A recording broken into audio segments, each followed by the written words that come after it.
ejo twige nkuko mwabonye ku mafishe tuzoma iminsi 3 tuko turiga tuzogisha je n'utwa Olivier Kizimana benshi bita ambassadeur iminsi 3 tuko turiga izari uko muzana amabibiriya n'amakande kubanza gusoma no kwandika abadazi gusoma no kwandika namwe n'Imana arabayishurira amen ashaka kubayishurira gatahura ibintu utazi gusoma ashaka kuva gazi gusoma birashoboka kandi ubwo mu Imana tutashobora gukora rero cyane tugiye kwijambo ry'Imana no munsi ni mu Bikorino ba mbere niryo jambo tuzomara ku minsi 5 twiga ijambo risana ko rituye mbari nini ya cyane ni ibintu byinshi ni ubutunzi bwinshi Abikorino ba mbere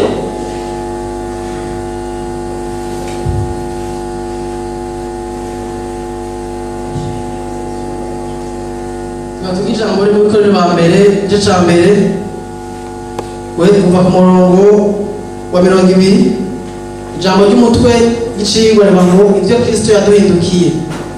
Kristo yaduhindukiye double pacha mutubona ubutubiri ubwenge buva ku Mana ibyo Kristo yaduhindukiye tubona ubutubiri ubwenge buva ku Mana hari ibintu byinshi Yesu yaduhindukiye byinshi cyane ariko mu Bikorino ba mbere cya mbere mu 31 hari ibintu bishika bitanja n'ibindi bavuga ari tuzohagarako cyane tuzovuga ko cyane muri no minsi itanzu zomara ngaha Abikorino ba mbere cya mbere umurongo wa 30 na 31 Abikorino ba mbere cya mbere umurongo wa 30 1 Corinthiens 1 Abikorino ba mbere cya mbere umurongo wa 30 na 31 koreko barandika ariko kamere ku murongo wa 20 kugira ngo tuduge bukebuke umurongo wa 20 kuduga havuga ngo umunyabwenge ari hehe umwanditsi ari hehe umunyabihari wo muri iki gihe ari hehe mbega Imana ntiyahinduye ubupfu ubwenge bw'isi kuko naho ubwenge bw'Imana bwageze yuko ab'isi batazohabwa n'ubwenge bw'isi kumenya Imana yahimbawe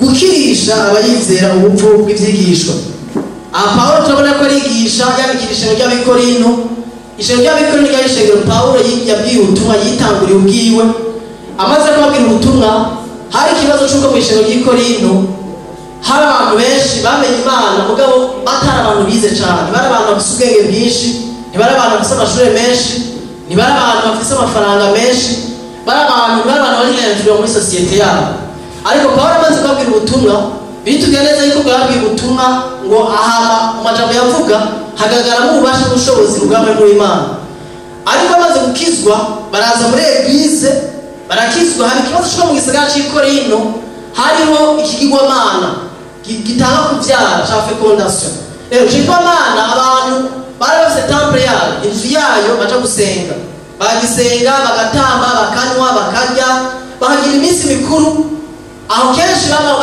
bari gusa haba bahejeje bagaca basambanye bagaca bamwe ubuzima bw'uko aribyo bintu baba ariko barakora misi yose Paulo amaze kubabwira ubutumwa bwiza bumva n'amajambo renge ibyo yarasazwe bamenyereye amajambo atusha ubuzima bwabo ahindura ivyiyumviro byabo barizera Yesu umwami n'umukiza baraza bamaze kuza bashaka muri eglise ya mentalite bari bafise bya vyiyumviro barafite cyane Imana cyabo cyitwa Diana je kigomana cyabo no mu gisagara cy'Efeso baragisenga hano je kigomana cyabo bamaze guhinduka bagakizwa mentalite ntiyahinduka hanyuma aragenda Paulo agenda kuvuga ubutumwa handi asigaye yuze itanguye n'abandi baza barigisha ba Paulo n'abandi ariko ubwo buzima barabubandanya muri eglise turabona igitabo cy'Abikorino cyanditse ko cyandika agerageza kubahanura abakosora ariko ikintu gikomeye cyane nuko igihe Paulo atanguye ikezi ry'Abikorino kuva ku murongo wa mbere akavuga ngo Paulo intumwa natoranyijwe n'Imana ngo ndandikiye ngo abera Abikorino haleluya ndandikiye abera Abikorino abahamagariwe kwezwa bisaba yuko natangura ababwira ngo mwebwe abanyabyaha atangura bibutsa icyo bari muri Kristo Yesu haleluya atangura bibutsa identite yabo ababwira icyo bari ko batoranijwe muri Kristo kera ko bamaze kugirwa abera kandi bahamagariwe kuba abantu bari sanctifié abantu bejejwe atari kubera ibyo bakoze ariko kubera bamaze kwizera Yesu mu buzima bwabo rero abandikira ngababwira bereka kombye icyo bari kidahagaze ku byo bazi ko ni abantu bakomeye cyane atatanga avuga ngo Imana yafashe yuko ubwenge ubwenge bw'abantu buhindura ubusa kugira ngo abantu bashobore kubakirisha ubupfu la folie de la prédication mu gifaransa bavuga kugira ngo abantu iby'ubutumwa bwiza bimeze nk'ibyo gusara aba ari byo abantu bashobora gukirizwamo bishobora kubakiza baronka ubuzima atari ibintu bihagaze ku bwenge bwabo cyangwa ku ngufu zabo. Umurongo wa 22 uko abayuda basaba ibimenyetso abagira iki barondera ubwenge ariko tweho tubabarira ibya Kristo yabaha. Uyo ku bayuda ikigwisha ku banyamahanga ni ubupfu ariko ku bahamagagwa b'abayuda n'abagiriki ni Kristo ubushobozi bw'Imana kandi n'ubwenge bw'Imana iri la sagesse kuko ubupfu bw'Imana burusha abantu ubwenge kandi n'intege z'Imana zirusha abantu inkomezi. Ubupfu bw'Imana burusha ubwenge bw'abantu. Uyumvisha yose turi Imana yafise ubupfu muri ako ni façon uburyo bwo kuvuga kugira ngo yerekane yuko icyo tokita gitonya mu Mana gisumba inkomezi ubwenge bw'abantu. Sumba Imana ngo ikijuju ngafise ubupfu muri hafo riba mu Mana kuko Imana irera gororoza ariko capacité icyo tokita gito mu Mana ugikompanyi n'ubwenge bw'umuntu abantu babaca babahasi cyane. Rero nta bwenge bw'umuntu ushaka kuyagira ubw'Imana ngo muzirikane hano akaryana bene data yuko ubwenge bw'abantu yuko abo ubwenge bw'abantu bahamagawe atari benshi abakomeye bahamagawe atari benshi abapfasoni bahamagawe atari benshi ariko Imana yatoranije ibipfu byo mu isi ngo imara amazi abanyabwenge. Imana yatoranije ibipfu bimwe byavuye byaparanganye kugira ngo imara amazi abanyabwenge kandi yatoranije ibinyantege byo mu isi ngo imara amazi bikomeye. Imana yatoranije ibipfu turanana ibinyantege kugira ngo ikonfonde imara amazi abantu babazi nuko bafise ubwenge.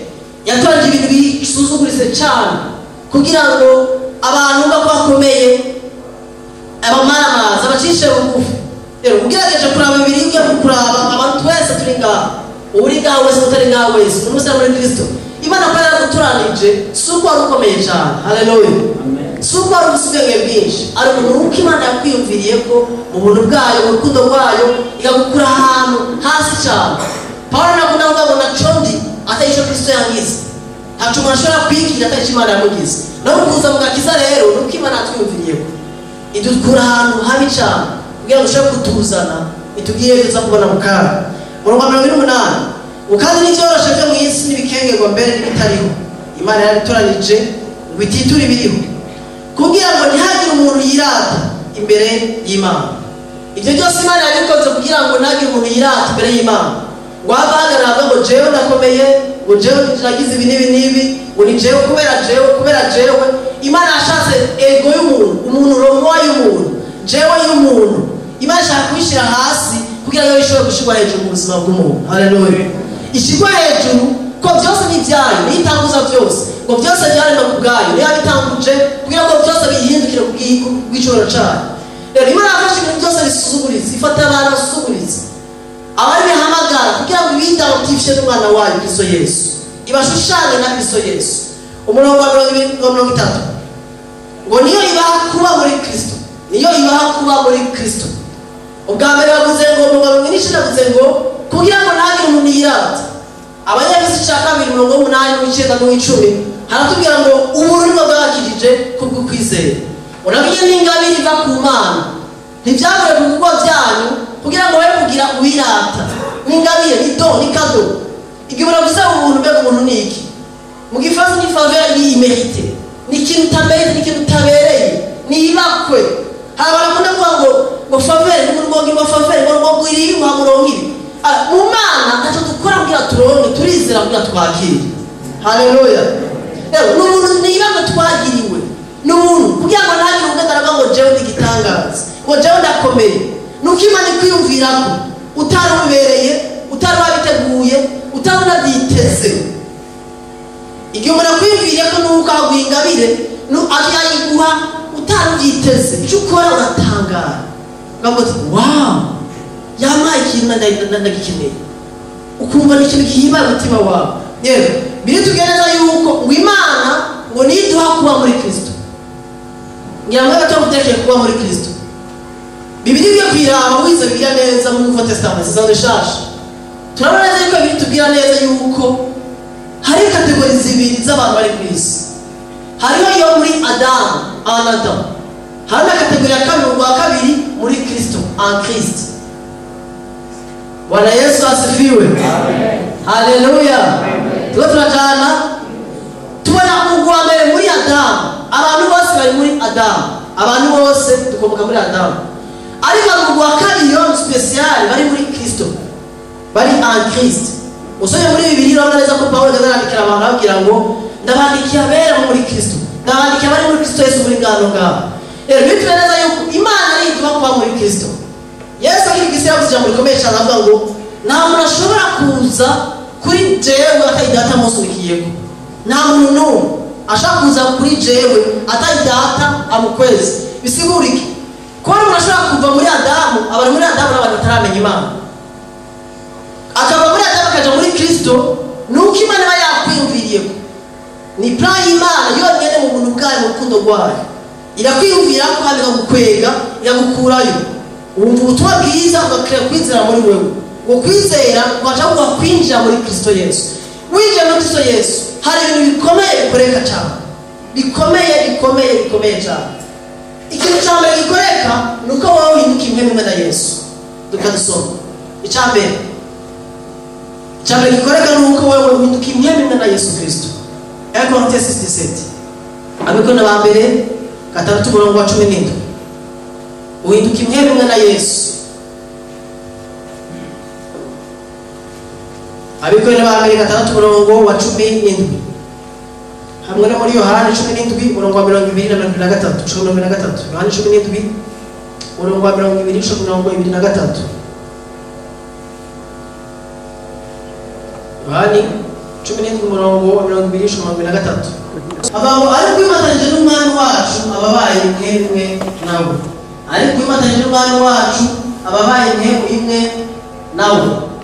Ubusigaye mfasha gusoma. Kwimatanije n'umwana wacu ababaye imwe nawe. C'est celui qui s'attache au Seigneur. Celui qui s'attache Au Seigneur et avec lui en son esprit. Et avec lui en son esprit. Alléluia. Quand nous créons kwimatanije n'umwana wacu Yesu Kristo. Ababaye imwe nawe. Bisigura iki? Bitwereza yuko umunsi wizera Yesu wamukiza ukamwakira wahindutse impembe nawe. Uri impembe na Yesu Kristo. Nimutandukanye. Muri Yesu baha. Wewe nawe umwe. Wewe majambo wagiye muri waza muri wewe. Mu muri wewe ndani umwe. Bisaba yuko wewe wahindutse cyo Kristo Yesu ari. Haleluya. Bitwereza muri Yohana wa mbere cyakane mu mashuri. Ngo uko ari kwisi ngo natuturi. Haleluya. Oteli yete somo sasa monde. Uko Yesu Kristo ari ndiko natwe turi. Wala ngabo twaba identifié nawe. Yesu ashimwe cyane. Twarashushanyijwe nawe. Yaduhaye cyane. Twanyuze impemu zambaye umubiri. Kristo Yesu yaduhindukiye ubuzima bwacu. Natokwivuga ko mu nyuma. Twabaye impemu nawe turi attaché. Wala Kristo muri séparé. Nimutandukanye wowe na Kristo. Ari muri wewe. Muhuje cyo kitande.